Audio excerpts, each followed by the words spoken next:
UP की जिन 10 सीटों पर उपचुनाव होना है उनमें सबसे हॉट सीट है मिल्कीपुर।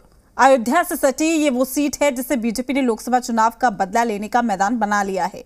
एक तरफ बीजेपी मिल्कीपुर के लिए रणनीति बनाने में जुटी है तो दूसरी तरफ अखिलेश यादव फिर से अयोध्या में बीजेपी को घेरने की तैयारी में है। वही जो राम रची राखा। अखिलेश यादव ने देश की सबसे बड़ी पंचायत में फैजाबाद लोकसभा चुनाव के नतीजों की व्याख्या कुछ इस तरह से की थी। अवध के राजा राम का आशीर्वाद लेने अखिलेश की साइकिल एक बार फिर अयोध्या से सटी मिल्कीपुर सीट की तरफ कूच कर चुकी है और अखिलेश की इस साइकिल पर ब्रेक लगाने के लिए बीजेपी सियासी बदलापुर की स्क्रिप्ट लिख रही है।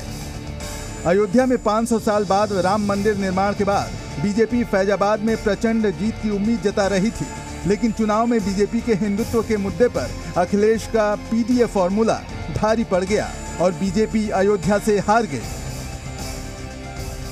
लोकसभा चुनाव में हार का बदला सीएम योगी उपचुनाव में चुकता करने की तैयारी में है। एक तरफ मिल्कीपुर में योगी के करीबी मंत्री सूर्य प्रताप शाही की तैनाती की गई है तो दूसरी तरफ बीजेपी सोशल इंजीनियरिंग डिकोड करने में जुट गई है।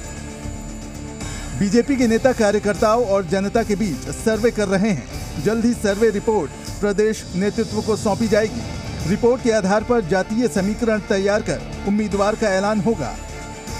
घोषणा जो अवधेश जी के लड़के का, तो जो स्थानीय समाजवादी पार्टी के नेता हैं उन्होंने नारेबाजी भी की और नारेबाजी करने के बाद तो अभी से ही असंतुष्ट गुट एक तरीके से समाजवादी पार्टी के अंदर पैदा होने लगे हैं, जो मुझे लग रहा है कि मिल्कीपुर हम लोग निश्चित तौर पर जीतेंगे। यूपी में 10 विधानसभा सीट पर उपचुनाव होने हैं, लेकिन मिल्कीपुर सबसे हॉट सीट बन चुकी है और बीजेपी एसपी दोनों के लिए साख का सवाल भी। इस सीट को एक बार फिर समाजवादी पार्टी की झोली में डालने के लिए अखिलेश यादव मिल्कीपुर में एक्टिव हो चुके हैं।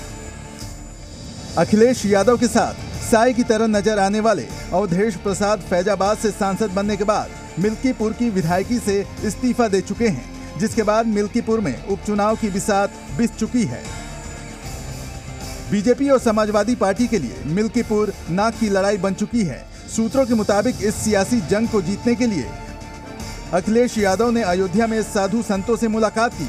अवधेश प्रसाद के बेटे अजीत को चुनाव में उतारने के संकेत दिए गए। स्थानीय पदाधिकारियों को तैयारियां तेज करने को कहा है। Try and tested formula PDA पर काम कर रही है। मिल्कीपुर में अखिलेश यादव की सक्रियता के मायने काफी बड़े हैं, क्योंकि मिल्कीपुर पर देश के सियासी पंडितों की नजर है। मिल्कीपुर के चुनावी नतीजे देश की राजनीति की दशा और दिशा तय करने वाले होंगे। ऐसे में यूपी की राजनीति धर्म के रास्ते आगे बढ़ेगी या जाति की छतरी में समा जाएगी, ये मिल्कीपुर के नतीजे काफी हद तक तय करेंगे। मिल्कीपुर में अवधेश की सियासी विरासत को बीजेपी उपचुनाव में पलट देती है तो बीजेपी की अयोध्या हार पर काफी हद तक मरहम भी लग जाएगा, क्योंकि अयोध्या में हार बीजेपी के लिए वो जख्म है जिसका दर्द कम नहीं हो रहा है और विपक्ष सड़क से संसद तक बार बार उस जख्म पर नमक छिड़ककर उस दर्द को और बढ़ा देता है। जो असत्य पर सत्य की जीत का है नाम, उफनती नदी पर जो बांधे मर्यादा के बांध, वो है अवध के राजा पुरुषोत्तम प्रभु राम। हम अयोध्या से लाए हैं उनके प्रेम का पैगाम। तैयारी दोनों तरफ से जोरदार है, लेकिन फैसला जनता को करना है।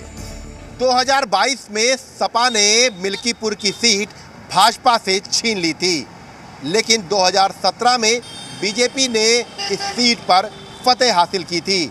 ऐसे में बीजेपी एक बार फिर से मिल्कीपुर सीट जीतकर अयोध्या की हार का गम भुलाने की तैयारी कर रही है।